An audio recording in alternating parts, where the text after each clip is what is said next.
Sejam todos bem-vindos a mais um estudo diário das Escrituras. Barrabás representa cada um de nós. Jesus Cristo não tinha nenhum pecado e morreu para nos salvar. Essa foi a mensagem da Maria de Fátima Silva Nascimento. Tem também aqui a irmã dizendo: ainda não havia associado o pecado de Barrabás comigo, pecadora. Gratidão por sua aula, irmão. Aqui é a Regina, né? A Regina também compartilhou isso, o entendimento que ela teve da mensagem de ontem. Gratidão pelas mensagens de vocês, forte abraço pelas mensagens de vocês. Gratidão a cada um que está aqui acompanhando a mensagem com a gente. Hoje eu vou começar a mensagem de hoje esclarecendo um versículo lá em Isaías, capítulo 53, versículo 2, tá bom? Aqui Isaías, ele fala sobre a fisionomia de Jesus Cristo, tá bom? Ele descreve Jesus Cristo, e ele descreve dessa maneira. Isaías 53, 2. Não tinha forma nem formosura, e olhando nós para ele, nada víamos em sua aparência para o que o desejássemos. Era desprezado, o mais rejeitado entre os homens, homem de dores, experimentado em padecimento, como que os homens escondiam o rosto e era desprezado, né? Então aqui Isaías ele está descrevendo Jesus. Olha que eu quero compartilhar com vocês que Jesus não era feio, né? Aqui Isaías ele está vendo o sofrimento de Jesus Cristo. Como você acha que Jesus Cristo ficou depois daquelas bufetadas, daqueles socos que ele levou, né? Dos sacerdotes, depois apanhou também dos soldados romanos, depois daquelas chicotadas, depois daquela coroa de espinho que colocaram sobre ele, né? A coroa era pequena, não cabia na cabeça. Eles pegaram aquela cana, né? Aquele pedaço de pau e bateram na cabeça dele. Os espinhos grudou na carne de Jesus Cristo. Então, como você acha, né, que Jesus Cristo pareceria nessa hora, né? Todo roxo, todo deformado mesmo, né? Então, Isaías realmente ele está descrevendo aqui uma pessoa deformada porque ele viu em visão o próprio Salvador sofrendo pelos nossos pecados, tá bom? Então, essa escritura aqui não significa que Jesus Cristo ele não tinha uma aparência boa. Pelo contrário, eu acredito que ele era muito carismático, né? Ele era muito carismático. Porém, aqui ele apanhou muito, né? Ele apanhou, ficou roxo. Então, é da maneira que Isaías está descrevendo aqui, tá bom? Por que eu estou compartilhando essa escritura? A designação do Vem Segue-me de hoje, que eu vou compartilhar as escrituras aqui, fica em Lucas, começando aqui em Lucas capítulo 23, a partir do versículo 26. Aqui a gente vai ver o trajeto que Jesus Cristo está fazendo, né? Levando a madeira da cruz, né? Até o Calvário, onde ele vai ser crucificado ali. E até nesse momento, Jesus Cristo para e ensina algumas coisas. Observe que Jesus Cristo não perde tempo com nada. Ele sempre está ensinando. Até mesmo nesse momento de dor, de tortura, carregando ali a própria madeira a qual ele ia ser crucificado, ele levando ainda assim, ele fala, né, ele conversa e nos ensina muitas coisas, tá bom? Vamos para o texto aqui. Vou começar aqui em Lucas 23, versículo 26, diz assim: E quando iam levando, tomaram um certo Cirineu, né, um Simão Cirineu, que vinha do campo, e puseram-lhe a cruz nas costas, para que levasse após Jesus. Então aqui tinha um homem, né, Jesus Cristo estava indo com os soldados romanos até a crucificação, era dever daquele que ia ser crucificado levar a cruz, né, levar o pedaço de pau ali sobre as costas, né? Eu não sei o motivo aqui, talvez Jesus Cristo estava andando lento, mas também era costume deles, né? Se caso a pessoa não estivesse conseguindo, ou se eles quisessem que fosse mais rápido, eles constrangiam alguém e essa pessoa carregava a cruz. Não era possível aquela pessoa dizer não iria carregar. Era uma ordem de um soldado romano. Aqui em Mateus fala assim, ó, Mateus 27, 32. E quando saíram, encontraram um homem Cirineu. Cirineu era da onde ele era, tá bom? Ele era um homem do campo, né? Que plantava, vivia de plantação. Ele estava passando por ali. Então eles pegaram esse homem e constrangeram, a palavra aqui, ó, chamado Cirineu. E o constrangeram a levar a sua cruz, né? Então, Cirineu, ele foi levando ali atrás, né? e Jesus Cristo foi indo na frente, tá bom? Então ele foi constrangido a levar a cruz ali. Versículo 27.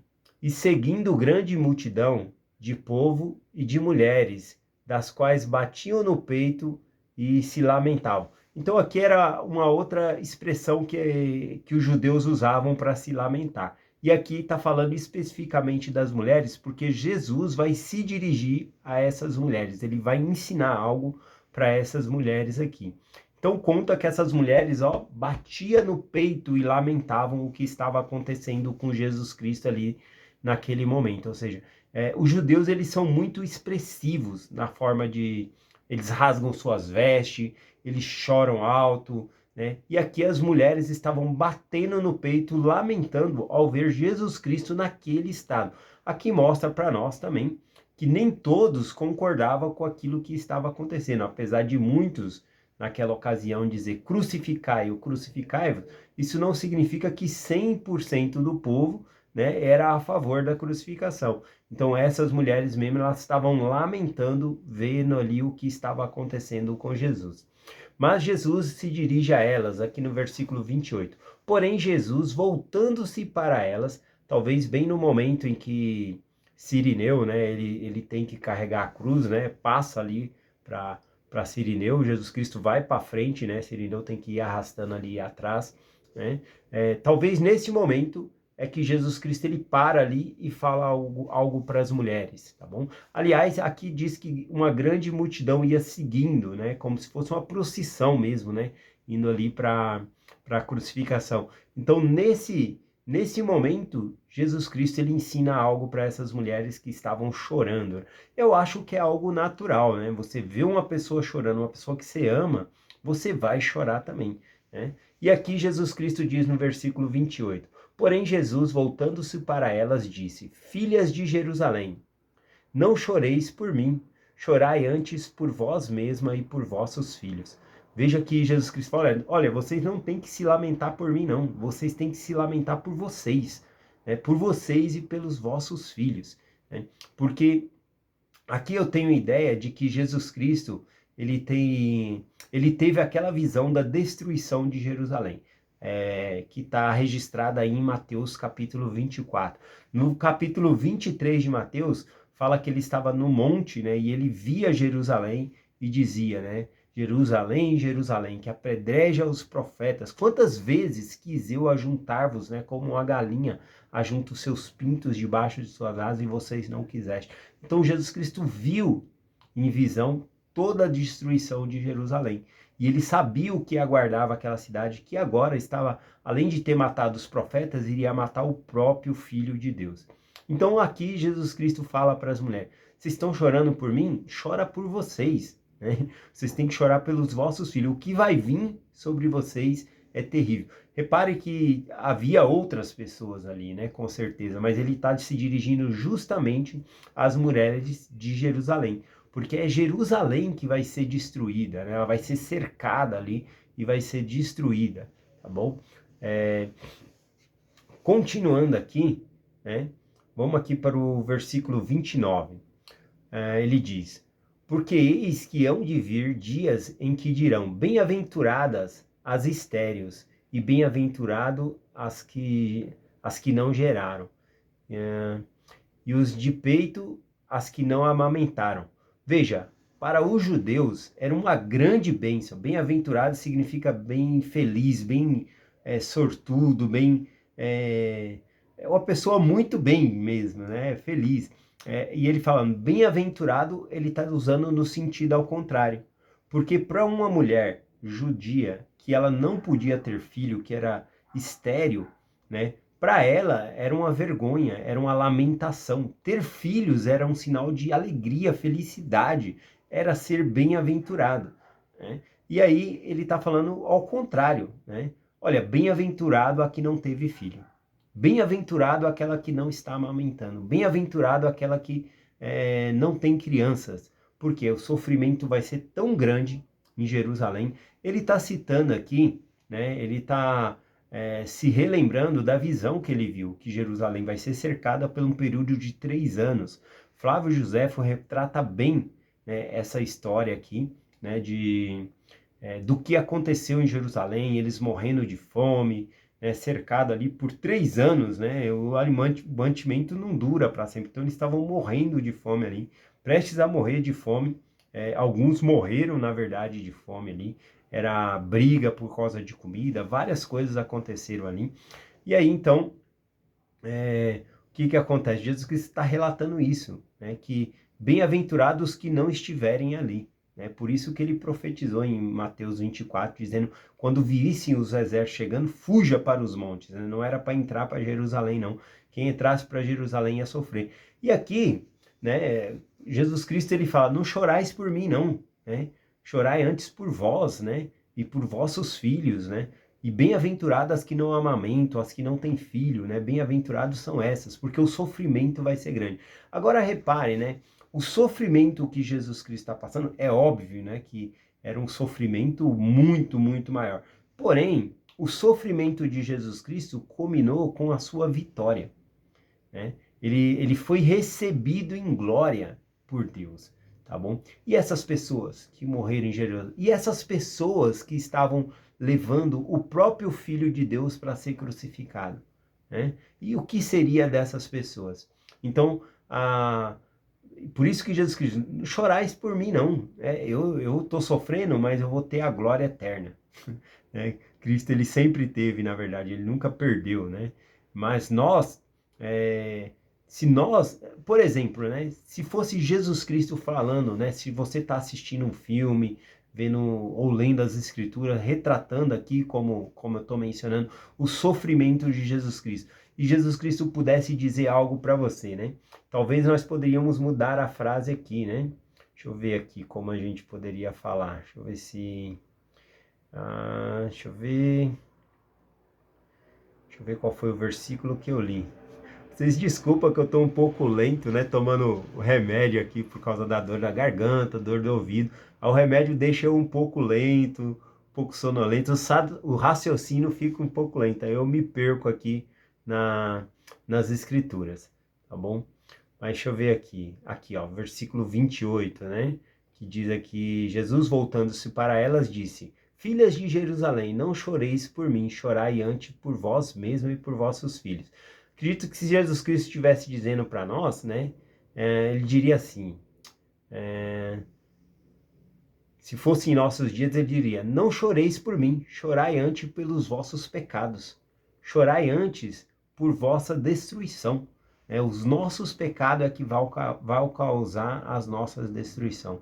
Em vez de a gente ler as Escrituras e chorar pelo sofrimento que Cristo teve, nós devemos chorar pelos nossos pecados, porque é eles que nos afastam de Cristo.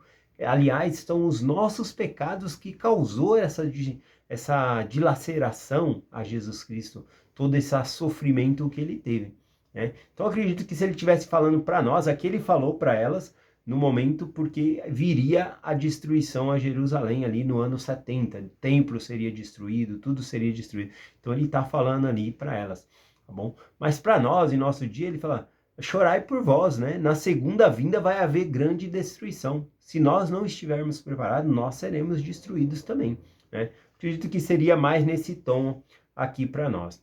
Eu li o versículo 29, deixa eu ler o versículo 30 aqui. Versículo 30 diz, e então começarão a dizer aos montes, cai sobre nós, aos outeiros, e nos cobrirmos, né? A gente vê que a intensidade da dor, da angústia que eles sofreriam, seria como se eles pudessem fazer um pedido, seria para as montanhas cair sobre eles, os outeiros cair sobre eles, né? Para cobrir eles ali. A gente tem essa expressão aqui no Velho Testamento também. Aqui Cristo está falando para elas, mas também temos lá em Oséias 10, versículo 8. Vou compartilhar com vocês. E os altos de ave, os altos aqui era onde eles sacrificavam a ídolos, tá bom? E aves significa vaidade, tá bom? Então ele está falando, os sacrifícios, né, e as vaidades, pecado de Israel, serão destruídos. Espinhos e cardos crescerão sobre os seus altares, e dirão aos montes, cobrir-nos, e aos outeiros, cai sobre nós. Então repare que seria uma completa destruição, profetizada sobre Israel, na qual os seus altares cresceriam cardos, arbustos, né? Ou seja, seria abandonada a cidade, não teria cuidado, é como um jardim mal cuidado, né? Vai ter erva daninha, vai ter tudo ali, falando da desolação de Israel, tá bom? E também nós temos essa parte de pedir para os montes cair sobre nós, montanhas, na segunda vinda. Isso também é uma referência. O que Cristo está falando aqui para as mulheres, é para as mulheres por conta de... Ele está ali no ano 33, no ano 70 haveria a destruição em Jerusalém. Essas mulheres estariam vivas ainda, tá bom? Muitos daqueles que estavam ali estariam vivos ainda, né? Então, cerca de 35 anos depois começa toda essa destruição aqui. Mas aqui também é uma referência sobre a segunda vinda de Cristo. Aqui em Apocalipse fala disso, ó. Apocalipse capítulo 6, versículo 16. E diziam aos montes e aos outeiros: cai sobre nós, esconde-nos o rosto daquele que está assentado sobre o trono e da ira do Cordeiro. Então, na segunda vinda de Cristo, se as pessoas que estão em iniquidade pudessem pedir e ordenar aos montes, às montanhas, que caíssem sobre eles, para quê? Para se esconder o rosto daquele que está sentado no trono, o Pai Celestial, da ira do Cordeiro, tá bom? De Jesus Cristo aqui no caso. Então, é isso, né? Essa escritura nos ensina aqui sobre a segunda vinda, sobre estarmos preparados, sobre chorarmos pelos nossos pecados, nos arrepender, né? Colocar nossa vida em ordem, nos preparar para a segunda vinda de Cristo. É isso que nós podemos ver aqui nessa escritura. Repare, né, como o Salvador, né, ele indo a caminho da cruz, ainda assim ele ensina, né? Ainda assim ele está ali e ensina aquelas mulheres que estavam ali, que estavam chorando por ele, advertindo elas, né? Para que elas pudessem mudar de vida, ou várias coisas, prestarem atenção nas profecias, como Jesus Cristo mesmo alertou lá em Mateus 24, que quando os exércitos estivessem chegando, não fugir para dentro de Jerusalém, era para ir embora, né? Os cristãos do primeiro século, eles contam que muitos se salvaram porque prestaram atenção nos ensinamentos dos apóstolos, né? Porque foi aos apóstolos que Jesus Cristo ensinou isso. Então, quando eles viram os exércitos chegando, eles lembraram da profecia de Cristo ensinada pelos apóstolos e, ó, fugiram, né? E assim salvaram suas vidas, tá bom? Final do versículo aqui, né, que eu vou compartilhar com vocês, versículo 30, diz assim: Porque se ao madeiro verde fez isso, o que se fará ao seco? Bom, aqui é uma expressão idiomática, né? Esse versículo 31, ó. O madeiro verde aqui representando, eu acredito, Jesus Cristo. Madeira verde seria uma árvore com vida, né? Cristo, ele é a vida, né? Na verdade. Então, ele está falando aqui, ó. O madeiro verde, significando Cristo, ele está falando, se eu, que fui justo, que não fiz nada de errado, estou sendo tratado dessa maneira, imagina vocês, né? Se Pilatos e os romanos condenaram alguém que estava justo, né? Imagina com vocês o que eles vão fazer, né? Que era a destruição que ele estava profetizando, né? E alertando as mulheres ali. Então, se ao madeiro verde fizeram isso, quanto mais ao seco, né? Aquele que não frutifica, que não tem vida, né? Aquele que não presta para nada, né? Mais mesmo. Então, se a Cristo, que foi inocente e puro, fizeram isso, né? Quanto mais nós, né? Nós não temos direito de ficar reclamando, né? Das nossas dores, das nossas angústias. Por quê? Porque nós somos errados mesmo, a gente tem pecado, né? A gente pode buscar auxílio, buscar ao Senhor, buscar cura, sim, devemos, né? Buscar, implorar ao Senhor que minimize nossas dores, tá bom? Mas nós temos os nossos erros, e Cristo nenhum erro teve e passou por tudo isso, né? Como a Escritura diz, né? Eu desci abaixo de todas as coisas. Cristo, ele passou todas as humilhações que nós possamos passar, todas as dores, né? Alguém já falou, mas todo tipo de dor Cristo passou? Não, ele passou além da dor. Ele passou uma dor tão além que se ele fosse, se ele não tivesse a parte dele divina, ele teria morrido. Como assim? Cristo, ele tinha o controle sobre a morte, tá bom? Ele podia escolher quando ele morria. Por isso, ele disse: nas tuas mãos entrego o meu espírito. Ele mesmo decidiu morrer, ele tinha controle, né? A parte humana dele, porque ele nasceu de Maria, ele herdou dores, as fraquezas, um corpo físico, né? Mas aí, também tinha a parte divina dele, os poderes divinos. Ele tinha o poder, né? Ele é o unigênito do Pai, o único nascido de um Pai celestial com uma mãe mortal. O que isso significa, unigênito do Pai? Significa que ele tinha poder divino, inclusive a imortalidade. Ele podia continuar vivendo, se assim ele quisesse. O nosso corpo, ele tem um sistema de defesa, tá bom? Que é como se fosse um disjuntor, né, que apaga a luz da sua casa. Nosso corpo, quando ele sofre uma dor muito intensa, ele ou desmaia, que é um sistema de defesa porque a gente não aguenta a dor, ou ele morre, tá bom? Simplesmente morre ou desmaia. Seria como um disjuntor para o nosso corpo. Cristo, ele tinha o poder sobre esse disjuntor, esse liga e desliga. Então, quando veio a dor sobre ele, ele decidiu continuar vivendo, continuar sofrendo, né? E assim foi uma dor tão intensa que ele pôde suar sangue pelos seus poros. Ninguém consegue fazer isso. É uma dor tão intensa. Então, ainda que nós possamos falar, Cristo não sentiu todas as dores, é bobeira dizer isso, porque Cristo ele sofreu além do que qualquer dor do que nós poderíamos passar. Um simples palavrão ou uma palavra de baixo calão que a minha boca pronunciou, se fosse para mim pagar por esse erro, só de começar a pagar eu já morreria na hora. Não aguentaria a dor. O nosso corpo, qualquer corpo mortal nessa terra, não aguentaria a dor de sofrer pelos próprios pecados. Não tem como. Tinha que ser alguém que tinha o poder divino, né, que aguentaria ali continuar vivo no momento de tamanha angústia e dor. É essa a mensagem que eu compartilho com vocês, em nome de Jesus Cristo. Amém. Até amanhã.